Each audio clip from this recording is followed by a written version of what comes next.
Bismillahirrahmanirrahim. Dear students, this is Muhammad Zarar. Today our discussion about chapter number 5 from second year mathematics, linear inequalities and linear programmings. Linear inequality basically क्या चीज़ है? सबसे पहले हमें inequality से पहले जो कॉन्सेप्ट है वो इक्वेशन का होना चाहिए कि इक्वालिटी, जब भी दो अलजेब्रिक एक्सप्रेशन या दो से ज़्यादा अलजेब्रिक एक्सप्रेशंस को कंबाइन किया जाता है with the help of equality sign, तो एक इक्वेशन जनरेट होती है। इसी तरह जब दो या दो से ज़्यादा अलजेब्रिक एक्सप्रेशंस को कंबाइन किया जाता है with the help of sign of inequalities, inequalities के साइन में ज़्यादातर जो हम डिस्कस करते हैं these are 4 symbols: less than, greater than, less than और इक्वल टू, ग्रेटर देन और इक्वल टू। ये वो 4 सिंबल्स हैं जब इनके साथ किसी अलजेब्रिक एक्सप्रेशन को दूसरे अलजेब्रिक एक्सप्रेशन के साथ कनेक्ट किया जाता है तो वो एक इनइक्वालिटी बन जाती है। फॉर एग्जांपल मैं कहता हूँ 3 इज़ लेस देन 4 कह लें, 3 इज़ लेस देन 10 कह लें, कोई भी एक एग्जांपल अगर आप कोड कर लेते हैं तो वो हमारे पास एक लीनियर इनइक्वालिटी बन जाती है। अब यहाँ पे मैंने अलजेब्रिक सेंस में 3 से 4 एग्जांपल्स कोड की हुई हैं। जैसे पहली एग्जांपल है ax is less than b, ये भी एक इनइक्वालिटी है। क्यों? एक अलजेब्रिक एक्सप्रेशन था ax, दूसरा अलजेब्रिक एक्सप्रेशन था b, both are connected with the help of sign of inequality. Same as दूसरा है हमारे पास ax plus b is greater than और इक्वल टू c, ठीक है जी। ये भी एक अलजेब्रिक एक्सप्रेशन को दूसरे अलजेब्रिक एक्सप्रेशन के साथ कनेक्ट किया गया with the help of inequality sign. Same इसी पैटर्न पर ax plus B Y is greater than c and ax plus B Y less than और इक्वल टू c। अब पहली दो और आखिरी दो में क्या डिफरेंस नज़र आ रहा है? पहली जो दो इनइक्वालिटीज़ हैं वो विद 1 वेरिएबल लीनियर इनइक्वालिटी है, और दूसरी जो दो इनइक्वालिटीज़ हैं थर्ड और fourth, these are both inequalities with 2 variables, यानी लीनियर इनइक्वालिटीज़ हैं विद 2 वेरिएबल्स।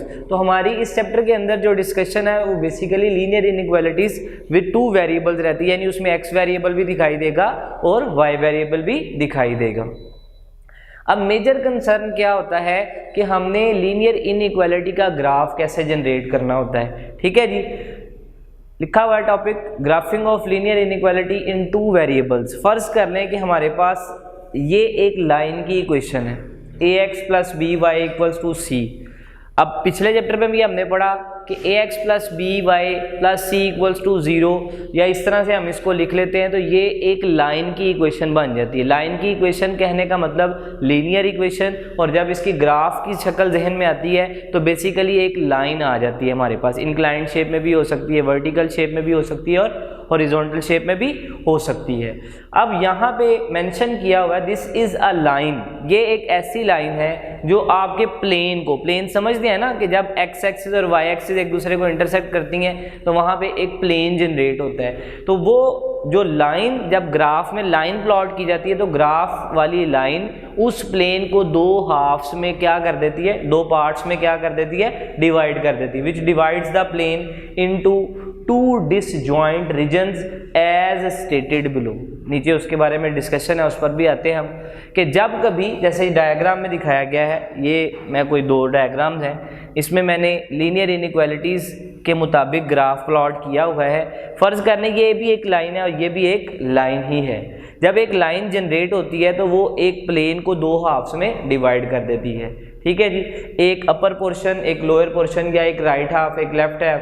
कब राइट हाफ लेफ्ट हाफ का वर्ड यूज़ करना है, कब अपर और लोअर का पोर्शन यूज़ करना है, ये भी डिस्कशन में आज हम देखेंगे।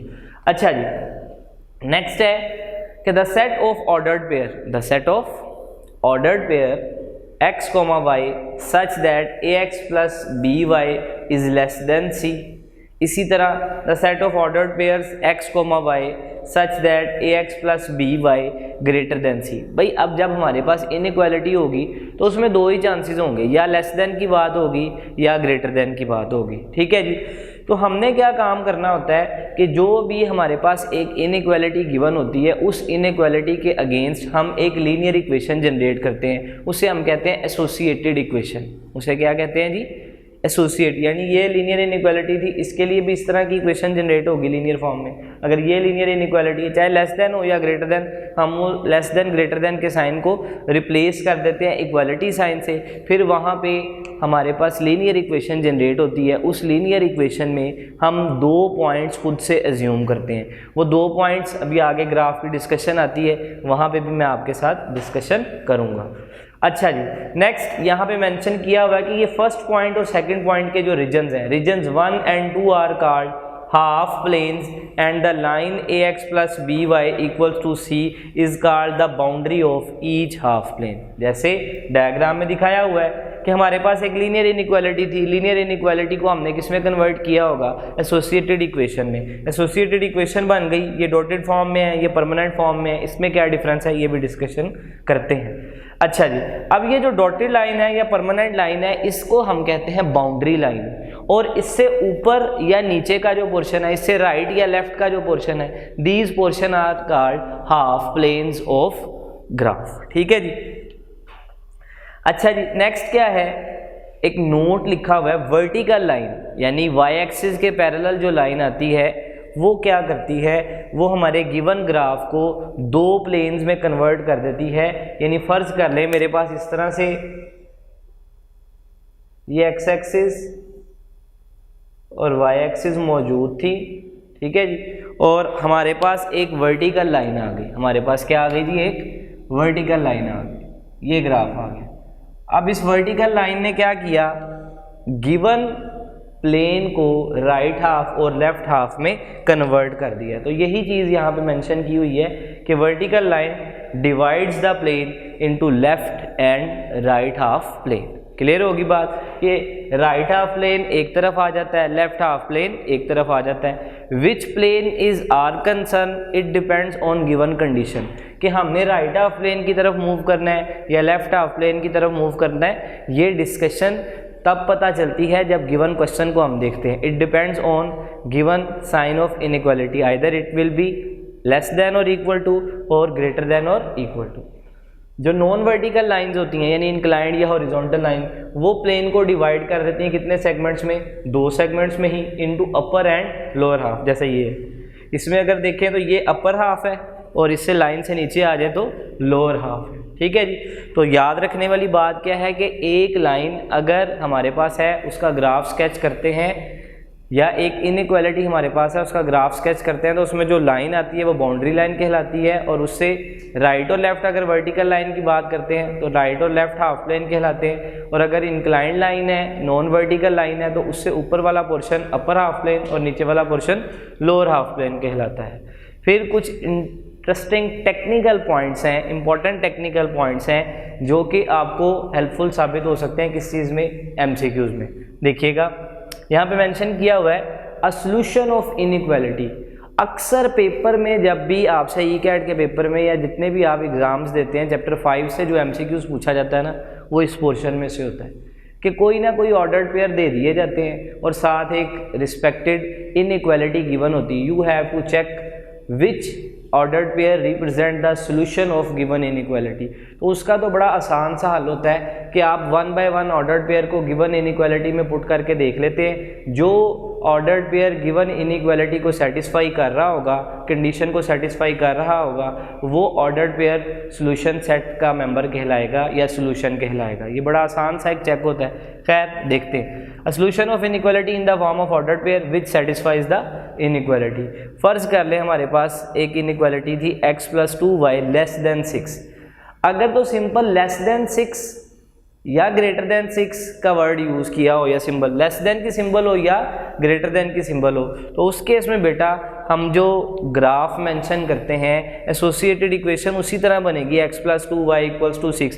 लेकिन जो ग्राफ की लाइन आएगी ना, वो डॉटेड लाइन आती है, और इस केस में ये जो हमारा हाफ प्लेन बन रहा होता है इसको हम कहते हैं ओपन हाफ प्लेन, क्योंकि इस प्लेन में ये लाइन हिस्सा नहीं है ग्राफ का, मतलब लाइन से नीचे का हिस्सा शामिल होगा या ऊपर का हिस्सा शामिल होगा, क्योंकि यहाँ पे इक्वालिटी की सिंबल यूज़ नहीं की गई। ठीक होगी बात कि जब हमारे पास सिंपल लेस देन या ग्रेटर देन का साइन होता है तो उस केस में हम डॉटेड लाइन मेंशन करते हैं या डैश लाइन मेंशन करते हैं। इसका मतलब ये होता है कि हमारे पास जो हाफ प्लेन है that half plane is considered as open half plane.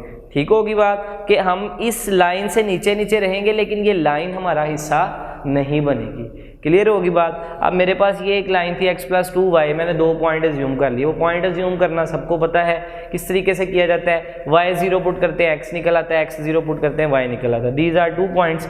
मैंने ये पॉइंट मेंशन किया और ग्राफ बना दिया। अब मैंने नीचे वाला पोर्शन क्यों शेड किया हुआ है कि इस पर 0 पॉइंट टेस्ट होता है कि अगर आप गिवन इनइक्वालिटी में ओरिजिन को पुट कर दें 0 0 तो 0 + 0 0 हो गया, 0 इज़ लेस देन 6, ये ट्रू प्रूफ हुआ। तो जब भी हम किसी इनइक्वालिटी को 0 पॉइंट टेस्ट पे ट्रू वेरीफाई कर लेते हैं तो हम ओरिजिन की तरफ इस वाला हिस्सा क्या कर देते हैं, शेड कर देते हैं। अगर ये फॉल्स प्रूफ हो जाता तो फिर हम ओरिजिन से परे चले जाते, यानी या तो आपने लोअर पोर्शन की तरफ आना होता है या अपर पोर्शन की तरफ आना होता है, या टूवर्ड्स ओरिजिन आना होता है या अवे फ्रॉम द ओरिजिन आना होता है। अब सेम इसी तर्ज पर मैंने दूसरी एग्जांपल कोड की है x+2y लेस देन और इक्वल टू 6। सेम वही चीज़ है लेकिन यहाँ पे अब वर्ड एक और ऐड हो गया या एक सिंबल और ऐड होगी, लेस देन और इक्वल टू। इस केस में आप जो लाइन मेंशन करते हैं वो परमानेंट लाइन होती है।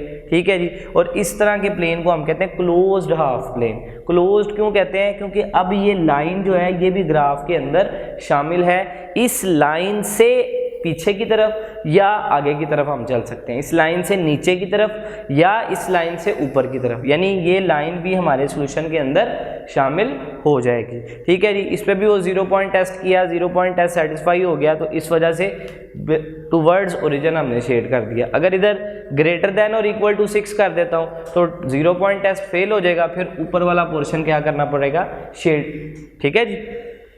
अब इन्हीं के बिहाफ पर हम मुख्तलिफ़ किस्म की examples for an MCQs discuss कर सकते हैं कि फ़र्ज़ कर लें आपको एक इनइक्वालिटी दे दी जाती है और साथ 4 पॉइंट्स दे दिए जाते हैं और कहा जाता है कि which point is the solution of given inequality. तो 1 बाय 1 आप उन पॉइंट्स को गिवन इनइक्वालिटी में पुट करते जाएं, जो पॉइंट सेटिस्फाई कर जाएगा वो पॉइंट सॉल्यूशन का मेंबर बनता चला जाएगा। हो सकता है एक भी ना करे, हो सकता है 2 कर जाए, हो सकता है सारे के सारे कर दें। ठीक है जी। अगर सारे कर रहे होंगे तो ऑल ऑफ दीज वाली ऑप्शन आप सिलेक्ट कर सकते हैं। जो एक्सरसाइज मिलेगी उसमें आपको ये सारी चीज़ें अवेलेबल होंगी। अच्छा जी, नेक्स्ट है corner points. Corner points are very very important. ठीक है जी।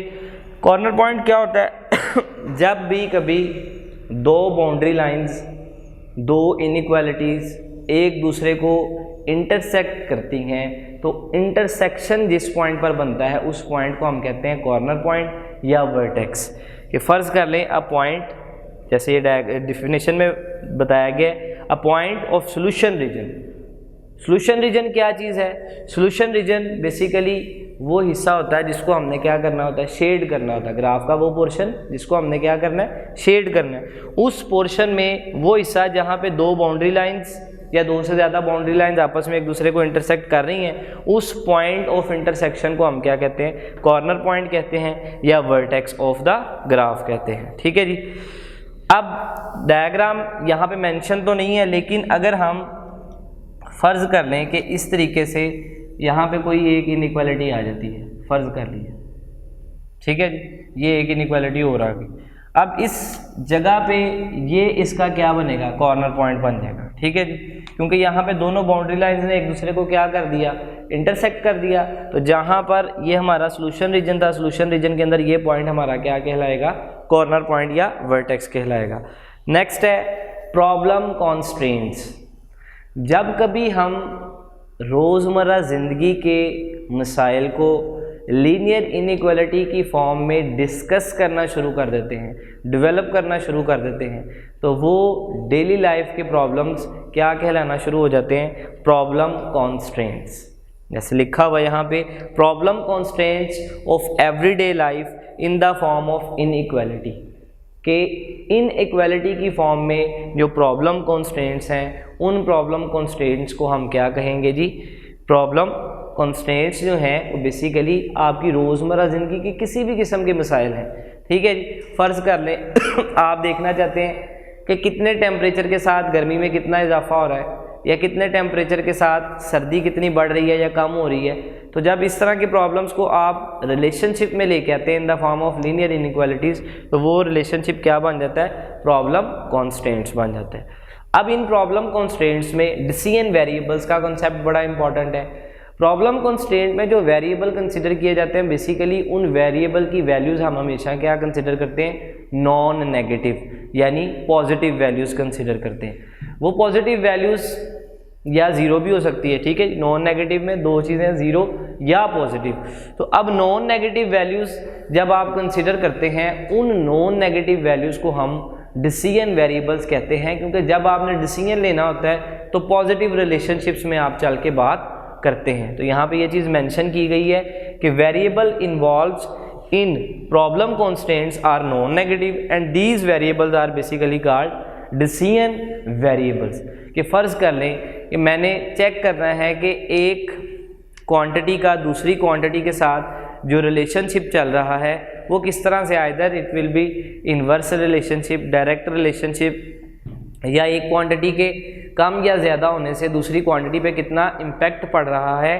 तो हम बेसिकली उनके अंदर पॉजिटिव वैल्यूज़ को डिस्कस करते हैं या नॉन नेगेटिव वैल्यूज़ को डिस्कस करते हैं, जिसकी वजह से हमें एग्जैक्ट पता चल रहा होता है कि एक वैल्यू का दूसरी वैल्यू पे स्ट्रेट फॉरवर्ड क्या इम्पैक्ट पड़ता है। क्योंकि अगर नेगेटिव वैल्यूज़ लेंगे तो फिर उनको समझना थोड़ा सा हमारे लिए क्या हो जाता है, मुश्किल हो जाता है। इसलिए हम डिसीजन फिर किस पे लेते हैं, पॉजिटिव वेरिएबल्स पर।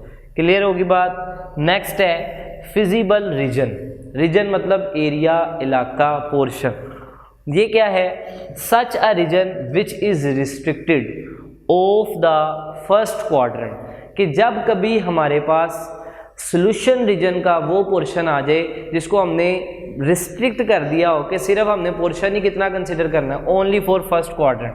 अब देखिए ना, मैंने यहाँ पे लाइंस मेंशन कर दी, ये लाइंस कंटिन्यूटी को शो कर रही है कि इसमें फर्स्ट क्वाड्रेंट भी आ रहा है, सेकंड, थर्ड, फोर्थ सारे आ रहे हैं, इसमें भी फर्स्ट, सेकंड, थर्ड, फोर्थ है। लेकिन अगर मैं सिर्फ इतना पोर्शन ले लूँ कि मैंने सिर्फ यहाँ से यहाँ तक ये जो फर्स्ट क्वाड्रेंट का पोर्शन है इसको डिस्कशन में लाना है, बाकी सारे मेरे लिए क्या है, नेग्लिजेबल हैं, इग्नोरेबल हैं, तो फिर मेरा ये पोर्शन क्या कहलाता है, फिजिबल रीजन कहलाता है। फिर ये मेरा पोर्शन क्या कहलाता है जी, फिजिबल रीजन कहलाता है। नेक्स्ट है फिजिबल सॉल्यूशन। नेक्स्ट क्या चीज़ है, फिजिबल सॉल्यूशन।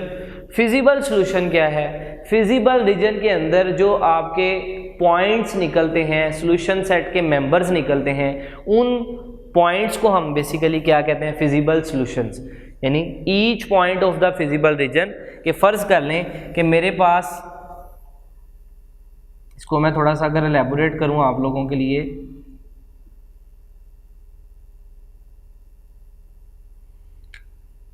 ये वाला जो पोर्शन है मेरे पास, जिसको आप ग्रीन की है, अब इसके अंदर जितने भी पॉइंट्स आएंगे, चाहे वो कॉर्नर पॉइंट्स हैं, चाहे वो वैसे कोई पॉइंट है, these all points are called feasible solution. ठीक है जी। इसके अंदर जितने भी, क्योंकि वो सारे के सारे पॉइंट्स जो है ना, वो इनइक्वालिटी के रिलेशनशिप्स को क्या कर रहे होंगे, सेटिस्फाई कर रहे होंगे। इसी तरह फिजिबल सॉल्यूशन सेट। अब फिजिबल सॉल्यूशन सेट नाम से जाहिर है ये एक ऐसा सेट होगा जिसके अंदर तमाम वो ऑर्डर्ड पेयर्स होंगे जो फिजिबल सॉल्यूशन के अंदर शामिल हैं। मतलब a set consisting of all the feasible solutions of the system of linear inequalities. फ़र्ज़ कर लें कि इस हिस्से में हमारे पास टोटल 12 पॉइंट्स आ रहे हैं, एक एग्जांपल है, वैसे तो बेशुमार पॉइंट्स आएंगे। वो 12 पॉइंट्स मिला के जो सेट बनाया जाएगा, that set is known as feasible solution set. ठीक है जी। तो बाज़-औक़ात आपसे पेपर में एमसीक्यूज़ इस तरह भी पूछ लिया जाता है कि वो 2-3 पॉइंट्स दे दिए जाते हैं और वो पूछता है कि जी which is feasible solution.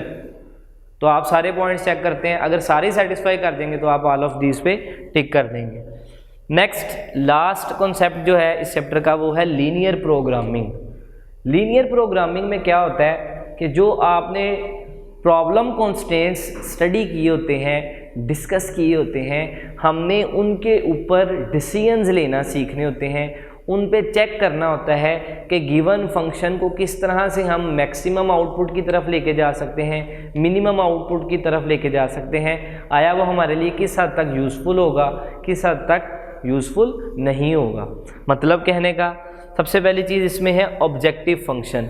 Objective function एक कोई भी ऐसा गिवन फंक्शन होगा जिसको हमने चेक करना होता है कि ये किस वैल्यू पे जाके मैक्सिमम रिजल्ट पुट कर सकता है और किस वैल्यू पे जाके ये मिनिमम रिजल्ट जनरेट कर सकता है। देखिए ना कि जब भी हम किसी किस्म का कोई प्रोजेक्ट जनरेट करते हैं, फ़र्ज़ कर लें कि मैं कहता हूँ कि हमने पानी घरों में डिस्ट्रीब्यूट करना है in the form of pipelines, ठीक है जी।